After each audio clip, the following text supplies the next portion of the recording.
Centuries of slavery.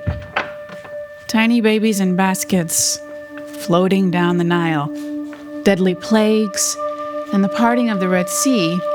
These stories of the children of Israel, well, they never disappoint.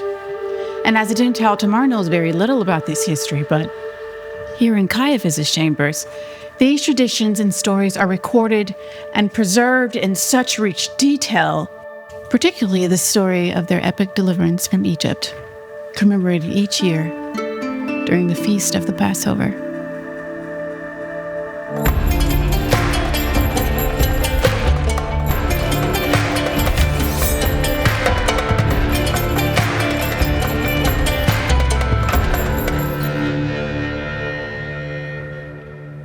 If he had brought us out from Egypt and not carried out judgments against them, it would have been enough. If he had carried out judgments against them and not destroyed their idols, it would have been enough. If he had destroyed their idols and not killed their firstborn, it would have been enough. If he had killed their firstborn and had not given us their wealth, it would have been enough. Under Pharaoh Ramesses II, life of the Israelites was not good. It wasn't always this way, though. 400 years earlier, their ancestor Joseph was second in command to the Pharaoh, and the Israelites flourished in Egypt. As the years went on, they started to outnumber the Egyptians themselves, who saw this as a threat and put the Israelites into slavery. But that wasn't the end of the story.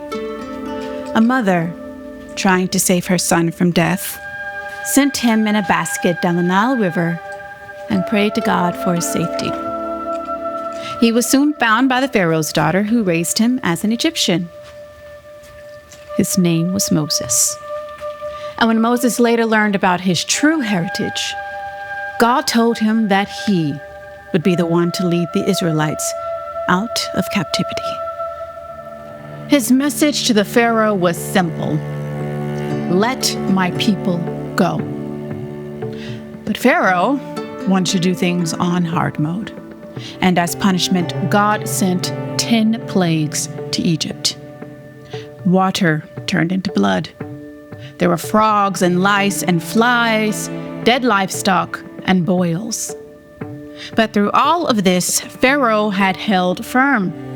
That is, until the final plague, the death of all firstborn males in every Egyptian household.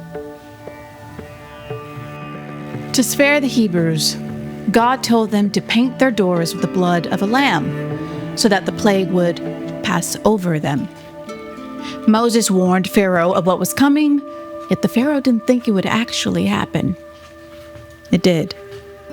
And by morning, his son was dead. Pharaoh finally said enough and ordered Moses and his people out of Egypt. They left so quickly that they didn't even leave time for their bread to rise, which birthed the tradition of eating unleavened bread during Passover. You have lovingly and willingly given us. The Israelites left their home as slaves to find freedom and a new land. It took them 40 years to do so, but the Passover meal reminds them of how God delivered them from death and despair in Egypt. It's a reminder for Tamar, too. She's had her own share of despair, but it's a carpenter named Jesus that will lead her out of her desert. Blessed are you, Lord our God, King of the universe, who brings forth bread from the earth. Amen. Thanks for watching. Now, if you want to learn more about the history behind The Chosen, make sure to like and subscribe so you don't miss when new episodes drop.